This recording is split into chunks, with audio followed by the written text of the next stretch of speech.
I love making pizza at home for my family and friends because everyone can get involved. And it's also a really nice technique to have behind you. There's very minimal ingredients when it comes to the dough. All you need is a little time. So in a bowl, I'm going to add 500 grams of bread flour. This makes the difference, and you can also get this from all of your supermarkets. So we'll pop that into a bowl. And I did reserve some of that flour to add to my yeast. Now I'm using instant yeast. You can get that, of course, at your supermarkets too. I placed the yeast, which is about 7 grams, into a bowl with 2 tablespoons of warm water, a pinch of that flour and some sugar. By feeding this yeast and getting it to this stage, nice and bubbly, we're bringing it to life, and this is going to give our pizza a lovely raise and texture. Now, before we add that, we need to add salt to our flour. Never mix salt with the yeast at the same time because it kills the yeast. So we're adding it to our flour, combine it, and make a well in the center of the flour, and I'll add my yeast mixture. Now I'll just start to combine that, and then slowly I'll be adding the rest of the water. Now the water needs to be lukewarm. This is going to help it raise even faster. So adding that, slowly mixing it with a spoon until it gets really sticky, and then we can use our hands. And now I'll turn this out onto a floured board, and then this is where you need your muscles. We're going to work and knead this dough. So sprinkle that over the board. Go. And then we'll tip that out, all of that extra flour, scrape it down, bring it together, and then knead. Now you can do this in a stand mixer. You just need to attach the dough hook, and you need to knead it for about 5 minutes. Or this is a lot of fun doing it yourself. Like I said, a bit of a workout. Now once we have a smooth and elastic dough, it goes back into this bowl that'll be greased with some oil. I'll cover it with some cling film, and it just needs to prove in a warm spot of the kitchen for about an hour or until it doubles in size.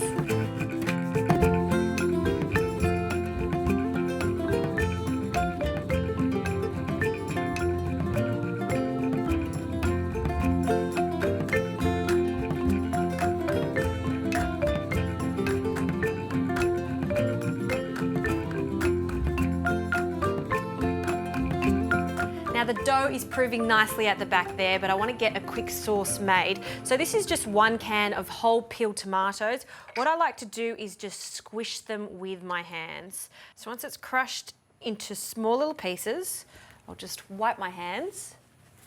We're going to place this into a pot with a good glug of extra virgin olive oil, about a tablespoon of olive oil to 1 can of tomatoes. We'll add that into the oil. Now these tomatoes are acidic at the moment, so to balance that out, we need some salt, a good pinch of salt, and a generous pinch of dried oregano. Just mix that together and let that bubble away for about 10 to 15 minutes or until it's thick and rich. Now for the fun part, this is where you get the kids involved or your friends involved. We're going to roll the dough. Just grab that and look at this. See how it's doubled in size? This is why I love making bread and pizza, because that is just a wonderful thing to see. Now we need to cut this into 6 pieces because I'm going to make small pizzas or pizzettas, but you can make a large one with this dough also. And before I place it onto my board, some semolina. This is white semolina, fine semolina. I like the texture on the pizza, or if you don't have this, just use flour again. And we'll add some semolina to the top of it. Just press it down, knead it one more time into a perfect ball. And now with a knife, I'll cut this into 6 pieces. So straight down the center, and then each ball cut into 3. And then knead this one again. Wonderful.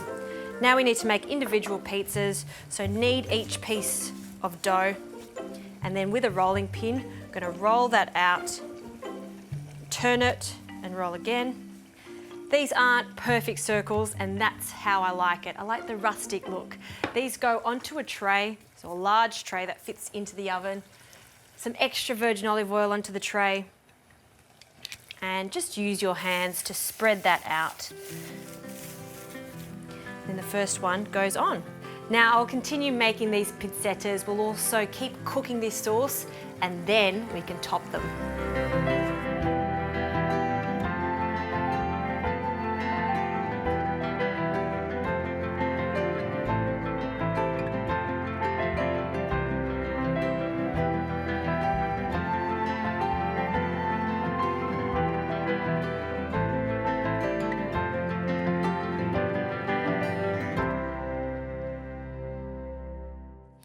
We are ready to assemble. So this sauce is cooked, it's cooled down, and now for the toppings. So the toppings, I'm keeping it super simple: mozzarella and Hungarian salami. Hungarian salami has a lot of pepper through it and some garlic. I kind of like to use just one meat for this to really show it off. But of course you can add many different things to this. Pepperoni works nicely too, Danish salami also. So this is the perfect size for these small pizzas. I'm going to cut them quite thinly, just into rounds. Great. And we're going to add the sauce first, so about a dessert spoon worth, and just spread that out. Not all the way to the sides, because we do want to expose the pizza dough. Then we'll top with a few pieces of Hungarian salami and lots of cheese. Now I've preheated my oven. Get your oven as hot as you can get it. So this is 250 degrees.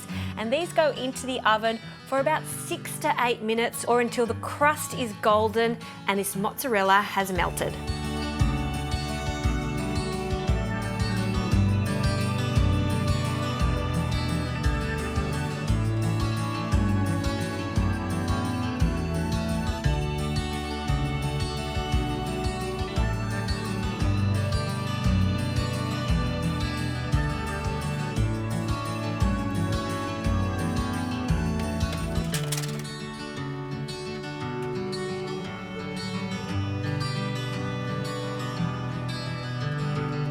Wow, look at these pizzettas. I'm so chuffed with this.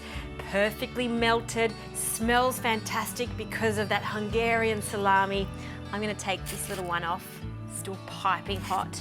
And then we're gonna cut this the traditional way with a pizza slicer, straight down the center, and then into 4. Cute. And it's 4 small little pieces. So like I was saying at the beginning, fantastic for kids. They'll love this on a Friday night or a special occasion. The perfect pizza. I'm gonna stop talking and have a taste of this.